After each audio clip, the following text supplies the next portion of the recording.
Tahun 2014 tidak hanya ditandai dengan perubahan kepemimpinan nasional, tetapi juga perubahan arah kebijakan.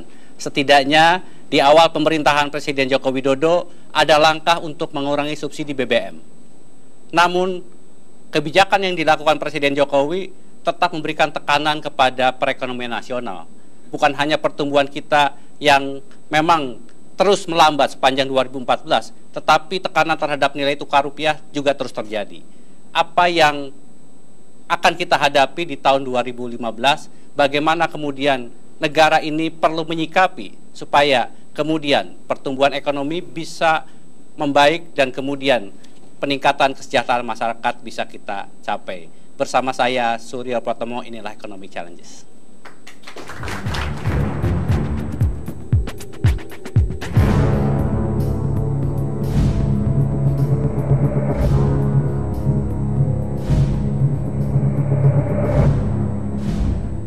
Membaca arah ekonomi 2015, itulah yang coba kita akan bahas, dan saya secara khusus mengundang dua Sri Kandi ekonomi Indonesia. Pertama adalah Destri Damayanti, Kepala Eksekutif dari Mandiri Institute, dan kemudian Eni Srihartati, Direktur dari Indef. Nanti juga akan bergabung bersama kita Ketua Umum Kamar Dagang dan Industri Suryo Bambang Sulisto. Namun sebelum kita mulai diskusi, mari kita lihat tayangan berikut ini.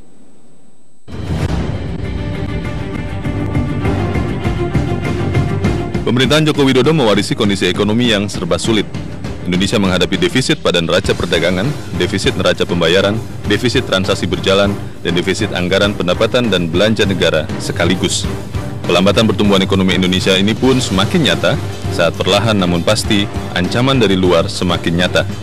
Kurs rupiah yang sulit menguat terhadap dolar Amerika menjadi gambaran betapa membaiknya ekonomi Amerika Serikat meski amat perlahan, namun langsung menjadi ancaman bagi pertumbuhan ekonomi Indonesia. Kehidupan politik Indonesia pun belum juga menghadirkan ketenangan. Meski perlahan-lahan rakyat sudah tidak lagi mengarahkan perhatian kepada masalah politik semata. Meski hampir semua pihak sudah memahami mengapa harga bahan bakar minyak harus dinaikkan, tetap saja sebagian politikus berniat mempertanyakan kepada pemerintah penyebab kenaikan harga BBM.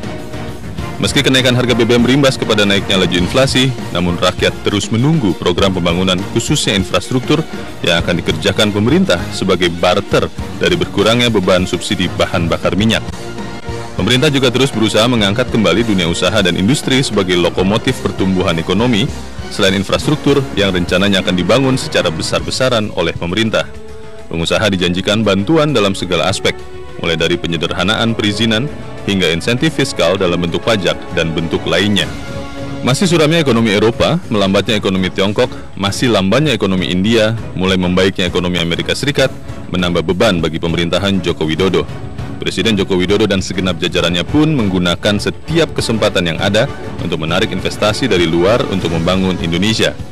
Beban berat akibat pengalihan subsidi bahan bakar minyak memang harus ditanggung bersama. Seperti pepatah yang sering kita dengar, berakit-rakit ke hulu, berenang-renang ke tepian, maka kinilah saatnya kita bersakit-sakit dahulu untuk bersenang-senang demikian. Apakah akan menjadi senang demikian? Itu tugas kita bersama.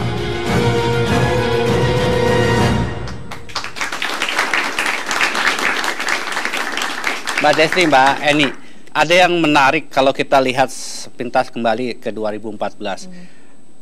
Ada orang mengatakan bahwa beban yang terjadi pada subsidi BBM itu memang harus dikurangi, dan Presiden Jokowi telah melakukan langkah itu. Tetapi tekanan itu masih terus terjadi. Apa sebetulnya yang terjadi pada ekonomi kita, Mbak Destri? Ya, memang yang pertama yang kita rasakan sekali itu kan tekanan di sektor keuangan kita ya. Bahwa apalagi hari ini kita tahu juga belakangan ini selama sepanjang bulan Desember nilai tukar rupiah kita kan tertekan, dan itu memang sebenarnya juga kalau menurut saya sih bukan karena pengaruh dari kebijakan Presiden Jokowi gitu ya. Justru kalau saya melihatnya Presiden Jokowi sudah membuat satu langkah yang berani, yaitu dengan menaikkan harga BBM. Jadi itu paling tidak itu sudah satu faktor positif. Namun demikian memang kita ada suatu permasalahan fundamental yang struktural yang itu pasti akan terus terjadi kalau pemerintah tidak melakukan langkah yang signifikan, khususnya memperbaiki struktur ekonomi kita keseluruhan. Apa persoalan fundamental itu, Mbak? Salah satunya adalah memang utang luar negeri kita yang belakangan meningkat sangat pesat, khususnya sejak 2011, sehingga itu menimbulkan tekanan di mana jatuh temponya pun dia juga tidak merata. Terpusatnya itu adalah di 3 bulan terakhir, jadi Oktober, November, Desember, khususnya itu semua ngumpul di bulan Desember. Itu satu. Kemudian yang kedua juga yang kami lihat ini adalah pasar keuangan kita itu begitu bebasnya, sehingga kalau kita lihat asing gitu masuk di khususnya di pasar obligasi kita itu luar biasa pesatnya dalam beberapa bulan terakhir. Jadi sehingga pada saat sekarang terjadi koreksi itu nampaknya kayaknya wah ini kita menghadapi suatu goncangan yang besar. Padahal kalau kita lihat itu keluarnya tuh hanya sekitar selama bulan Desember ini hanya keluar sekitar 13 triliun gitu. Tapi memang kesannya menjadi besar karena market kita, pasar kita itu memang sangat dangkal. Jadi ada juga ini masalah struktural, yaitu kenapa para eksportir itu belum mau menempatkan dananya di Indonesia. Nah ini kan ini satu PR mestinya untuk pemerintah kita ke depan, bagaimana kita memberikan insentif bagi mereka untuk mau menempatkan dana di Indonesia. Karena kalau kita lihat kebutuhan kita untuk import makin lama makin tinggi. Sebagai contoh, kita lihat dari 2010 sampai 2011, import kita yang tadinya hanya berkisar 25 miliar, itu di 2000, khususnya BBM ya, di 2014 ini meningkatnya sampai hampir 2 kali lipat gitu, sampai 40 miliaran lebih ya, mendekati 50 miliar. Jadi dari sini aja kan sudah kelihatan bahwa ada suatu kebutuhan yang besar, tapi di samping itu, ekspor kita tuh juga tidak menunjukkan perbaikan. Jadi ini sebenarnya suatu permasalahan yang struktural. Mbak Eni, kalau Mbak Eni sendiri melihat persoalan yang fundamental dan bahkan struktural yang kita hadapi, sehingga kemudian neraca perdagangannya juga masih terus tertekan. Apakah itu juga menciptakan confidence dari investor, terutama dari luar, pada kita juga masih belum membaik? Iya, Mas Tommy. Jadi memang Pak Jokowi kemarin sudah melakukan langkah berani, tetapi memang yang kemarin dari awal juga kita kritisi adalah memang warisan persoalan yang ditinggalkan selama 10 tahun pemerintahan Pak SBY ini luar biasa. Jadi ini yang memang tidak mudah. Jadi bukan sebenarnya kalau kita berandai-andai kemarin bukan kebijakan pengurangan subsidinya yang tidak kita setujui, sebenarnya momentumnya. Tapi ini sudah berlalu. Nah, sekarang yang harus segera dilakukan memang mengerjakan berbagai PR yang tertunda. Jadi tadi Bu Destri sudah mengumpulkan ada persoalan fundamental. Nah, persoalan fundamental yang sebenarnya ini bisa menjadi momentum ketika nilai tukar kita sekarang tertekan, ini sebenarnya adalah mengejar industri substitusi impor.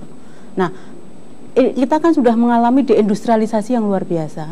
Nah, substitusi maksudnya ini impor, membangkitkan kesempatan bagi industri dalam negeri untuk Jadi dengan adanya nilai tukar kita yang mungkin kita nggak tahu ini ke depan apakah bisa menembus 13.000 gitu. Tetapi ini sebenarnya kalau kita bisa memanfaatkan momentum, ini justru memungkinkan atau menjadi peluang produk-produk kita ini relatif menjadi mempunyai competitiveness. Nah, cuman persoalannya ini kan nggak bisa berjalan sendiri, Mas Tommy. Ini harus ada injeksi, ada stimulus, ada keperpihakan dari pemerintah.